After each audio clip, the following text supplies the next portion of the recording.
on to the next category, ladies and gentlemen, the specialized hospitals category. And I'd like to invite on stage Asian Heart Institute for Cardiac Hospitals.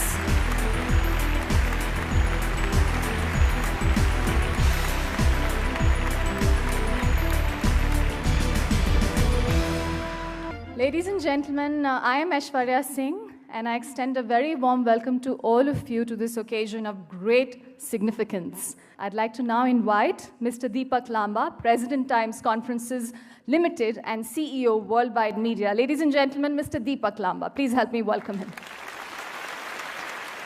Ladies and gentlemen, a very good evening, and I welcome you all to the Economic Times Best Healthcare Brand Summit 2016.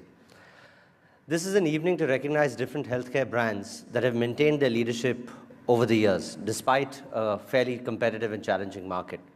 It's also an effort to recognize new players who've made a distinct place for themselves with their innovative ideas to meet the healthcare needs. Whether these brands are new or have ruled the market for years, each one has made a considerable contribution, along with government initiatives, towards taking forward the healthcare system of our country.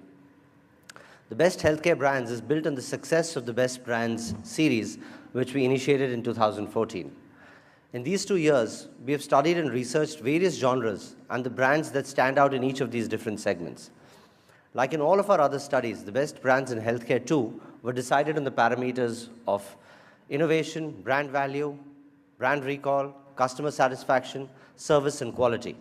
And interestingly, we discovered that the DNA of the most successful brands across all these different genres have the same goals, that of delivering quality to the end consumer. They value the loyalty of their customers and yet are constantly innovating and reinventing their products to keep the users happy and maintain their leadership position. Thank you.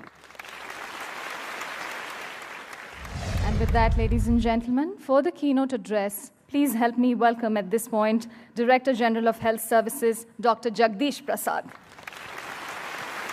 Ladies and gentlemen, all the delegates, as you know, when the Constitution was made, it was unfortunately or fortunately, it was decided that the health, nutrition, and the standard of living will be the subject of the state, not the federal central governments. And because of this, there is lots of disparity in the health system of the country. With coming up to this governments, our Honorable Prime Minister has spoken universal health coverage. And with this concept only, as you know, that many states, we identified the 18 states of the country which have a poor infrastructures. Because as all of you know very well, that 68% of rural population is seen by only 2% of the doctors. And rest 38% is seen by 98% of the doctors. This is the real scenario of our country. Now, under the Prime Minister Universal Health Coverage, the Prime Minister has decided 3 things. Essential drug should be given free. Diagnosis should be provided free. And third most important part is that insurance under the National Health Policy, the Prime Minister has, we are going to at least put insurance nearly 80 million people. I have a technical committee meeting and we have relaxed the medical devices rule for the manufacturers to make it without license. You have a very vital role to play as far as the infrastructure in the health is concerned. That's the only thing I have to say. And my request to all of you, please come forward to help the government. Thank you very much. And with that, ladies and gentlemen, I'd like to now invite Dr. Soumya Swaminathan, Secretary, Health and Research at the Ministry of Health and Family Welfare, Government of India. Please help me welcome the lady with a very big hand. First of all, I must congratulate the ET for taking up this initiative. I think it's a very timely one that we are recognizing health brands. Inequities and poverty is what is driving a lot of the poor health outcomes, that we see today. And of course, there are many social determinants of health. And unless we recognize those and address them, we will not be a healthy nation. We have growingly opportunities of using our IT infrastructure and abilities, the mobile coverage to do telemedicine. Our other big advantage is human resources. Our country is a young country. We have lots of young people trained in different disciplines, motivated on the spirit of entrepreneurship. All of you here are examples to that. We're able to do things in low cost, not necessarily only jugaad, but also, actually be able to think out of the box and do things innovatively. There are some threats, though. I mentioned inequities in healthcare.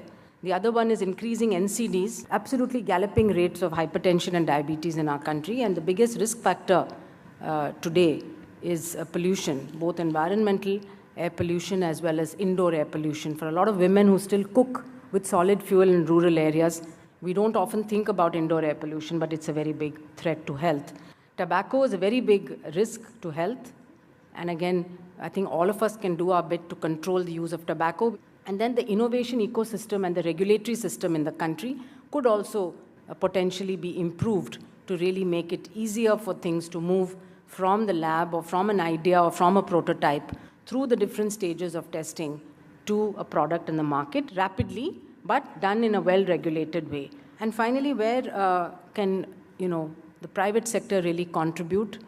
Again, private sector provides 70% of healthcare in this country, is the first point of care in any case for majority of people who are seeking healthcare. So there's a huge responsibility on the private sector to do things fairly, to do things responsibly, to do things as equitably as possible. So I look forward to interacting with many of you today as well as in the future. And once again, thanks very much for this opportunity. It is now my privilege to request our Honorable Chief Guest, Sri Jagat Pratap Nadda, Honorable Minister of Health and Family Welfare, Government of India. Please bring him to the podium with a huge round of applause.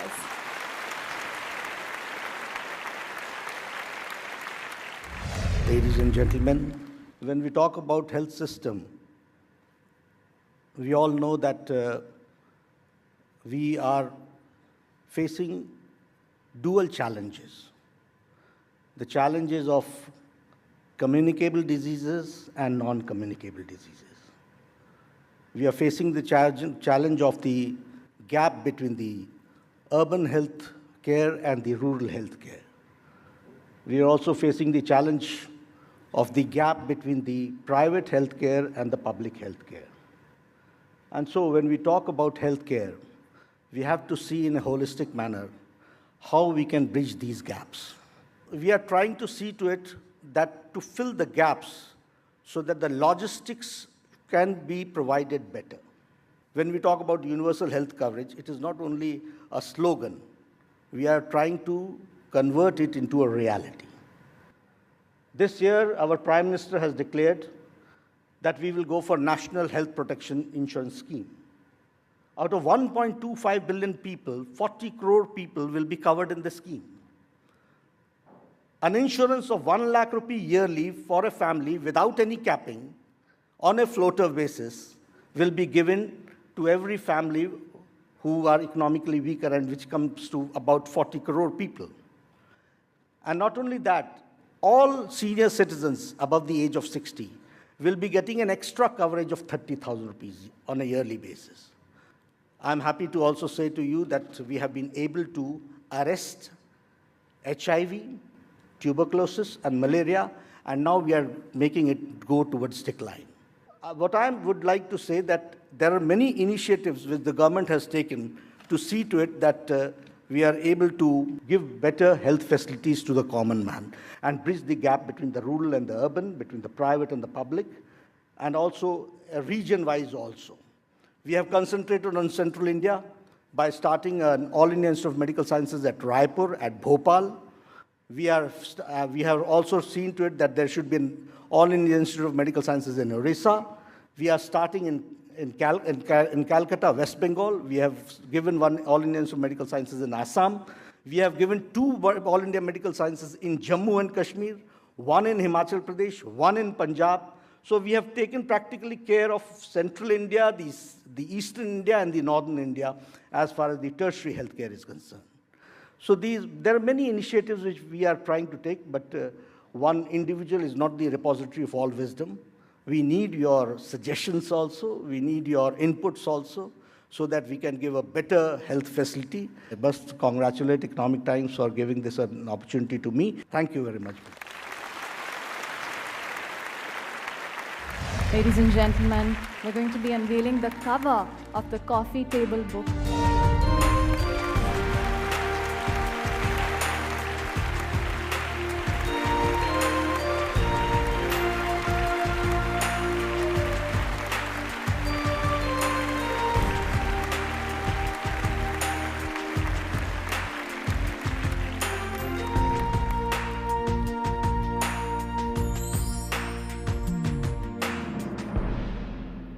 India's #1 heart hospital with one of the world's best cardiac teams.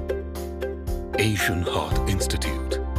Umeed mein ilaj, ilaj mein khushi.